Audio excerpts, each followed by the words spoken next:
why don't we just grab this My Favorite Things Pretty in Plaid paper and start our third of 4 cards for Christmas in July 2022.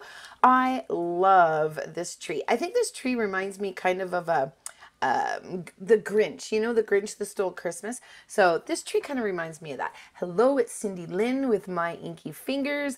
Thank you for joining me today. I'm excited to show you this card and how I made it. Of course, I'm going to fussy cut this out because I don't buy dies for any of my stamps. Well, none of my stamps, unless they're on sale, of course, because I have a brother. But if they're on sale and they're a good price, I might buy them if I'm feeling lazy. Here, see, I have dies for this, but I'm so lazy that I'm just going to cut it. And I'm going to actually show you how I cut this and the scissors that I use, because I think the scissors is where it's at, okay? So I was looking at this and I thought, you know what? No, I need another layer to kind of hide the little stump of this tree. And I was going to use the other side, and I'm like, no, scrap. No, I need another piece of scrap. So I just pulled out of my scrap drawer, and I'm just going to just cut it like that. I mean, long scissors give you a long cut and you should have no issue. How stinking cute are these little Christmouses by Pink and Main? I love these little guys. They're so cute. I almost thought they might have been too big for this card, but the tree is so big that, you know what, it's going to work, right? And we are going to glitterify everything here. Now here, I wanted to do some little eyelashes, and I zoomed in and it distorts the video a little bit. You'll have to look at the pictures, but I just added some little eyelashes. I decided the little mouse was going to be the boy and the little snow bear is going to be the girl. Now here, does it not look like he's wearing a nappy? If you have to go back and pause, look at it. He looks like he's wearing a little nappy. And I was like, what is going on here? Do I just color this like, you know, mouse hair color? Do I put a little white nappy on him? What do I do? But the snowman, or excuse me, the snow bear, here I was like, okay, I want her to look like a bear, but I also want it to look like a snowman. So I didn't color the snow bear in all brown, okay, because I wanted to resemble the snowman, right? So this little guy, it was so funny. I was actually chatting on video while I was filming this, and the girls were like, oh, he looks like he's wearing a cape. He really does look like he's wearing a cape. Now here, I wanted to mention, you can use blue, very light blue markers to color snow, but you know, I'm lazy and I had my gray out, so I figured I'm just going to use the gray.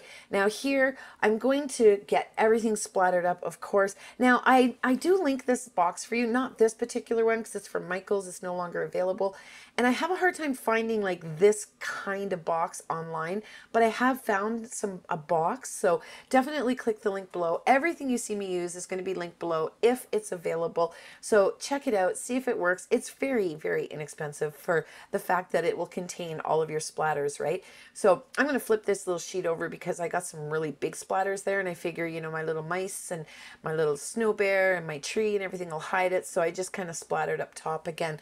Now I'm going in with the distress resist, and I have a DIY video for this so that you can see how to make it, but nevertheless I put that down because I've got this little container and I mix in there the Tim Holtz Distress Mica, the rock candy, some silver glitter, all my little leftover pieces of what do you call that, gilding flakes, my little silver gilding flakes, those all go in there.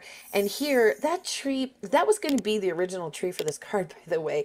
I was going to go a totally different direction and it didn't work, and I fussy cut it out. And I wanted this one to be a little more sturdy because it's just the pattern paper, you know.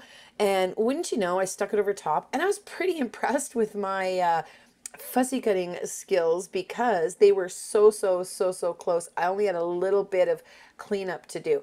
So I'm going to glue those two little hills together and get them on my card. And here I get really technical. See here, really technical, just kind of eyeballing where my glue is going to go.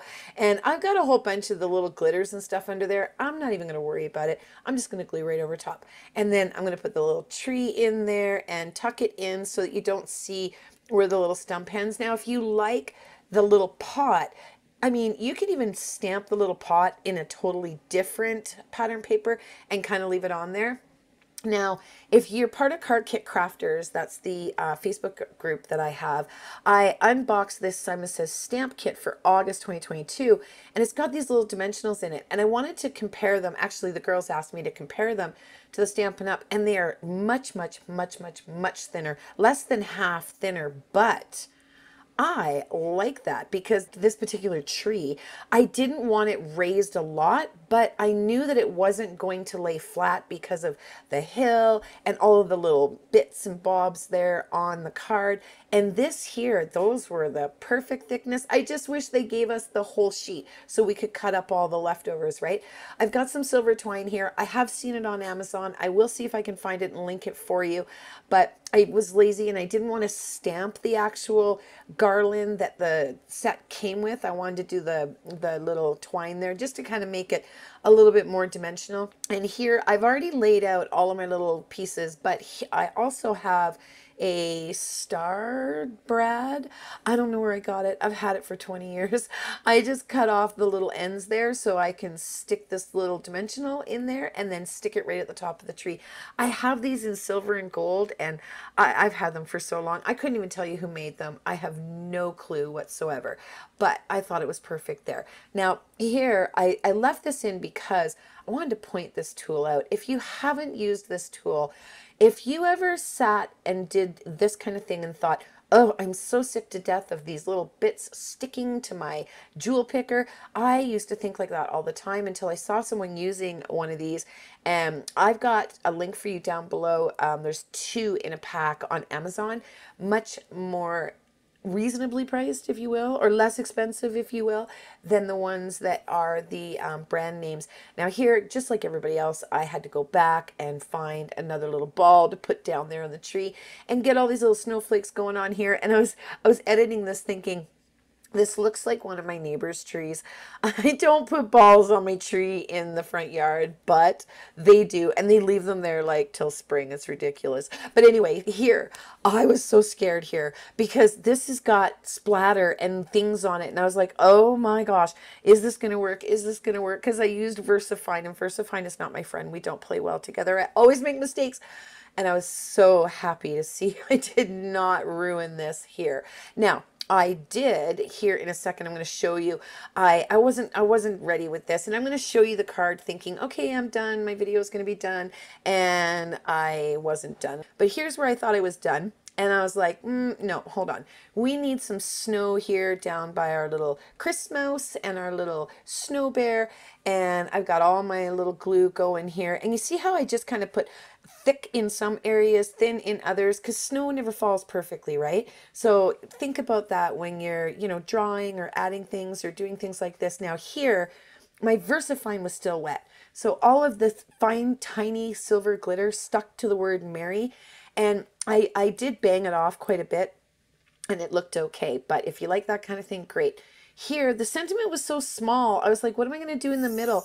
So I'm going to put the little stamp there and the little sentiment, because one of the girls made a joke and said, this is the perfect inside of a card if you're making it for your mother-in-law and you don't have a lot to say.